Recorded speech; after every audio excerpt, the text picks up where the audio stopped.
Hello and welcome to Indus News live from Islamabad. I am Munib Hamid with the news of this hour. Let's begin with the top stories first.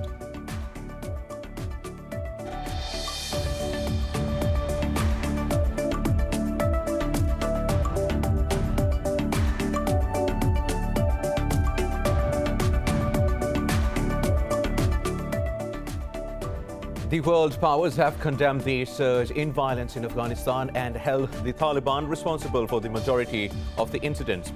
In a joint statement, the EU, US and NATO missions called on the Taliban to support the Afghan people by ending violence. Meanwhile, the Afghan government says its forces have killed 36 Taliban fighters in the southern Kandahar province.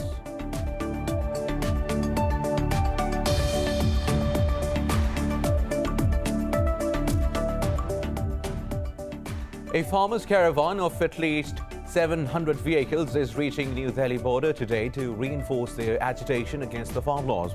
A union leader says around 10,000 farmers from Punjab will be coming with sufficient ration. This comes as the government blocked mobile internet services in several areas around New Delhi amid the farmers' protest.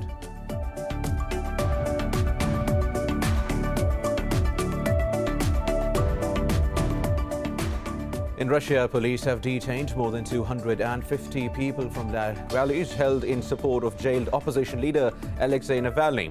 Police say the protests have not been authorized and will be broken up.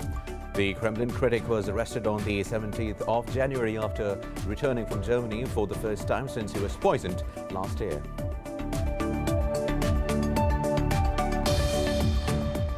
Germany has threatened legal action against the laboratories failing to deliver coronavirus vaccines to the European Union on schedule. Meanwhile, Mexico has reported nearly 1,500 deaths overnight, taking the country's toll to over 158,000. In Pakistan, almost 1,600 people tested positive and 34 died overnight, raising the death toll to 11,657. While globally, the virus has claimed over 2.2 million lives and infected over 102.5 million people.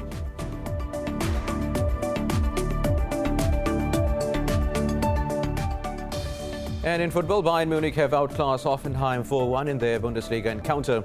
Goals from Jerome Boateng, Thomas Müller, Robert Lewandowski and Serge Gnabry scored Bayern's comfortable win. Bayern are now 7 points clear on top of the German league with 45 points.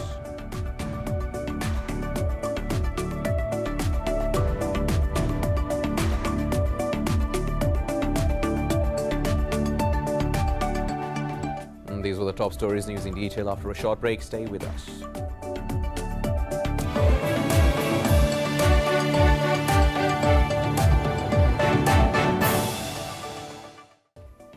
Welcome back. Now let's have the news in detail. The world powers have condemned the surge in violence in Afghanistan and held the Taliban responsible for the majority of the incidents. In a joint statement, the European Union, United States and NATO missions called on the Taliban to support the Afghan people by ending violence. They also called on the Afghan government to investigate the attacks and bring the responsible to justice. The Kabul administration welcomed the joint statement. Meanwhile, the Afghan government says its forces have killed 36 Taliban fighters in southern Kandahar province. The Defense Ministry says 5 other fighters were wounded during the operation in the Arghandab district of the province. The Taliban have claimed that the government forces attacked a Red Cross convoy in the district, which left a civilian dead.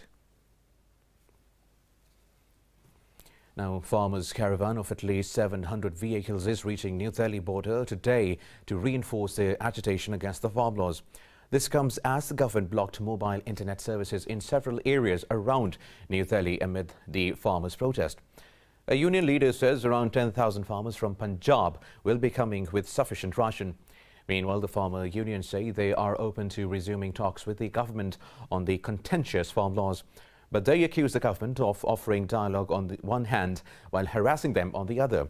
The farmers have also rejected the government proposal to halt implementation of the laws for 18 months. Since November, thousands of farmers have been camping at Delhi borders against the laws they say benefit private buyers. Moving on now, Israel says its embassy in New Delhi was on high alert even before a small bomb went off outside the mission. The blast on Friday caused no injuries, but Tel Aviv says it's treating it as a terrorist attack. In an interview, Israel's envoy to India, Ron Malka, said he was not surprised by the attack.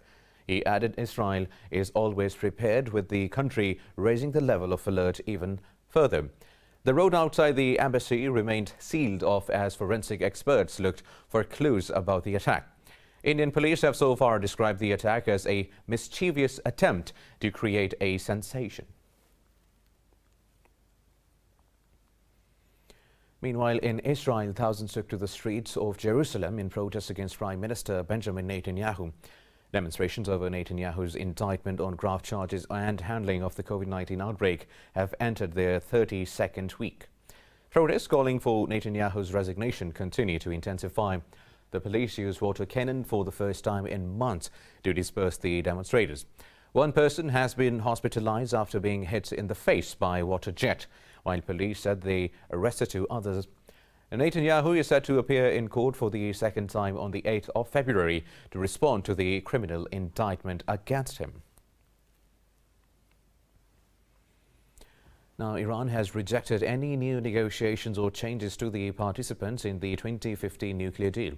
This comes a day after French President Emmanuel Macron said Saudi Arabia must be included in the new talks.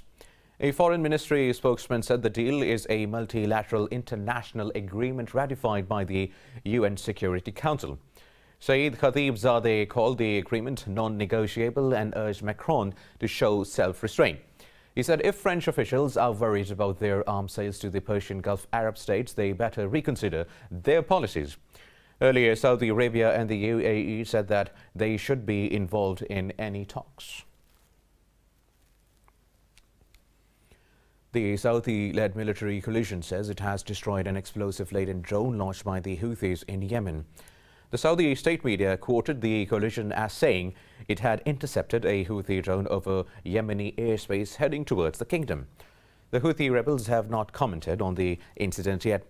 Earlier this month, the coalition forces downed an explosive-laden drone and boat launched by the Houthis. The rebels have repeatedly carried out cross-border missile and drone attacks on Saudi cities. Moving on now, the United Nations has announced candidates for the leadership of Libya's transitional government. The UN's Libya support mission says 24 candidates have been named for the Presidential Council and 21 for the Prime Minister's office.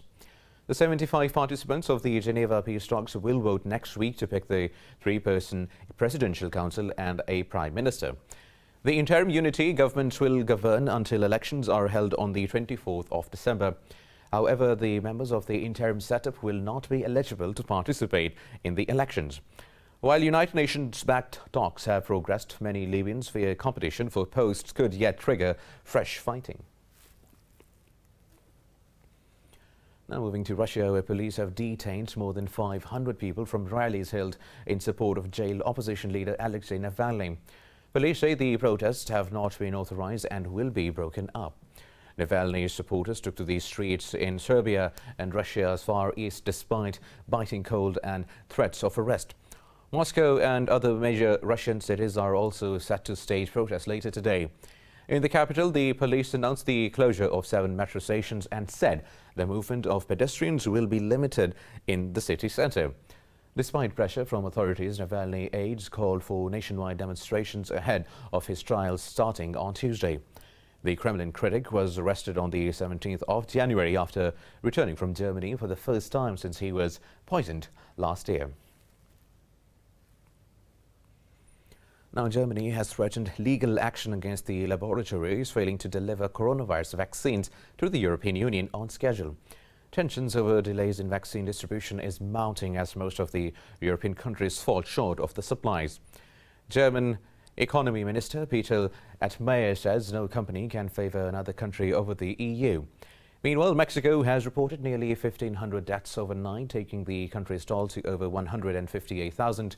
With an average of over 3,000 deaths every day, the United States healthcare system is beyond overwhelmed trying to handle patients and administer vaccines. Washington has also backed off on a plan to offer vaccinations to the 40 prisoners held at the infamous Guantanamo Bay jail in Cuba. Globally, the virus has claimed over 2.2 million lives and infected over 102.5 million people so far. Now, Pakistan has set out a comprehensive strategy for COVID-19 vaccination across the country. Pakistan's National Immunization Management System will operate through National Vaccine Administration and Coordination Cell. The National Command and Operations Center says all measures have been put in place for vaccine storage at Islamabad. The NCOC says vaccines will be moved to various federating units through the air. A special plane of Pakistan Air Force has left for China for transportation of the first tranche of the vaccine. Meanwhile, the Health Ministry says the virus has claimed another 34 lives overnight. The countrywide death toll has reached 11,657. The ministry says nearly 1,600 people tested positive for the virus overnight. Out of nearly 545,000 cases detected so far, almost 500,000 have recovered. Now, Vietnam's ruling Communist Party chief Nguyen Phu Trong has been re-elected for a third term. Vietnam has no paramount ruler and is officially led by four pillars, in which the chief of its Communist Party is the most powerful post. The state media said the 76-year-old conservative was given the nod after a week of closed-door talks. Trong was granted an exception to party rules which say people over the age of 65 should retire. Getting elected for a third term is rare in Vietnam's history and makes Trong one of the most powerful leaders in recent times. Trong's last 5 years were defined by his strong anti-corruption drives. Now, in Fiji, at least one person has died and 5 others are missing as tropical cyclone Anna slammed the South Pacific island. The Category 2 storm sustained winds of up to 140 kilometers per hour. The National Disaster Management Office said a 49-year-old woman drowned, while 4 fishermen and a 3-year-old child are missing. It said over 7,600 people are taking shelter in evacuation centers after being rescued from flooded villages. Officials added people continue to ignore warnings against venturing out during the storm. The cyclone has triggered heavy rains, causing widespread flooding across the island. Now, the Libyas are burnt of the economic impact in the wake of COVID-19. With 92 million people already in poverty, a UN Special Rapporteur has warned that Europe's poverty figures could peak in autumn 2021. Let's find out more in this report.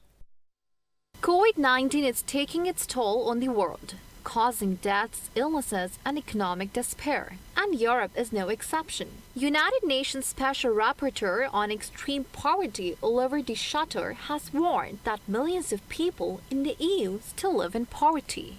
Today, we still have 92 million people in poverty, more than 1/5 of the European population, and even more troublesome, we have a growing number of working poor, people who work but are paid too low wages and thus are at risk of poverty. 20 million workers in the EU, 9% of people who are working poor, and that is extremely problematic.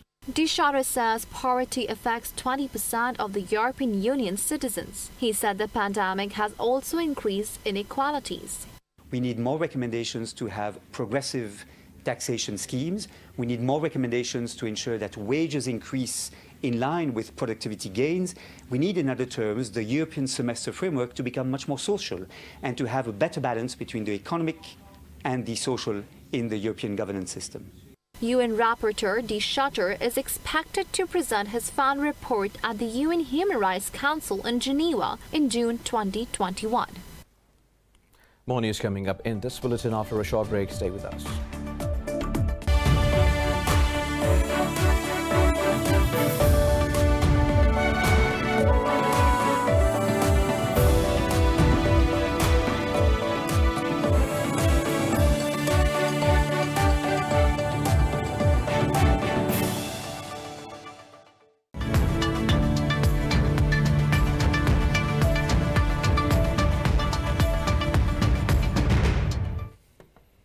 Now, Pakistan's Prime Minister Imran Khan says inflation rate in the country is on its way down because of effective and consistent policies. In a tweet, Khan said the core inflation and consumer price index are now lower than what they were when he took office. The Prime Minister said he has directed his economic team to ensure that inflation stays under control. Meanwhile, Minister for Planning and Development Asad Umar added the rate of inflation has been continuously declining in Pakistan. He pointed out the consumer price index has reduced by 0.01%, while the core inflation fell by 2.2%. Pakistan's exports to China crossed $312 million in December 2020. The data from General Administration of Customs of China shows the exports increased by 41% year-on-year. The data shows the exports were worth $221 million for the same month of the previous year. The overall exports from January to December 2020 amount to over $2 billion. Meanwhile, imports from China decreased from over $16 billion to around $15 billion. The overall imports and exports between the two countries increased to $5.46 billion. The data shows the increase in exports was led by trade in textile, seafood and agricultural products. The Purchasing Managers Index for China's manufacturing sector has recorded expansion for the 11th consecutive month. Data from the National Bureau of Statistics shows January's PMI came in at 51.3, edging down from December. The reading of the currency, finance, capital market and insurance were recorded above the 60%. Air transport, accommodation, catering services, sports and entertainment were below the prosperity line of 50%. The government data showed some industries exhibited relatively speedy growth despite a slight drop in PMI. All localities and departments continue to coordinate efforts to promote epidemic prevention and control along with economic and social development. Although the manufacturing PMI dropped slightly this month, it remained in the expansion range and some industries show relatively speedy growth. Well, the PMI of consumer goods industry in January was 52.3 with an increase of 1.8% from the previous month. Now, China's annual Central Economic Work Conference has put the growth of the seed sector high on the agenda for this year. A world-famous Chinese expert says improved research and development of seeds is vital to crop yield and food security. Let's find out more in this report. Van Tianmin has been working on rice molecular genetics and breeding for many years. He says to ensure national food security, per hectare production must be increased. Top leaders in China have urged intensified efforts to achieve scientific and technological breakthroughs in seed cultivation. The economic conference last month designated seed protection and establishment of seed banks as one of the 8 key tasks. The reason the Central Committee of the Communist Party of China has stressed to achieve breakthroughs in the seed industry this time is that we need to improve research on original technologies, especially in basic research. China has relatively high per hectare production of rice and wheat. However, the country still lags behind the technology to cultivate corn and soybeans, whose per hectare productions were just 2/3 of the highest world's level. For Van, China should speed up technological breakthroughs and break bottlenecks in cultivating seeds of these agricultural species. In developed countries, superior crop varieties have contributed to more than 60% of their per hectare production, while the contribution of superior crop varieties in our country is about 45%. And superior rice and wheat varieties contribute to more than 50% of our per hectare production. Therefore, there is considerable room for improvement in our work.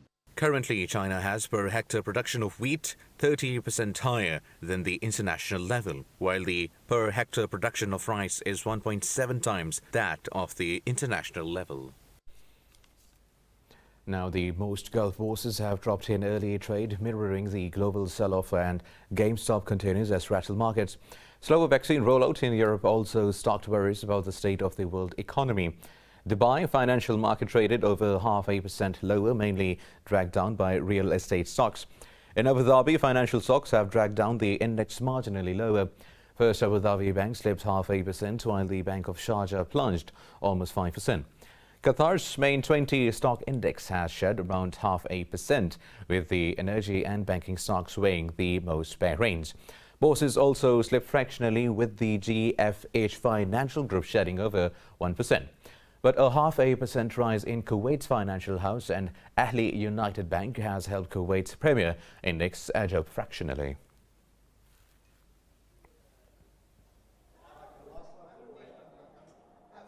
With that, we come to the end of this bulletin. For the latest updates, you can follow us on social media at Indus Special.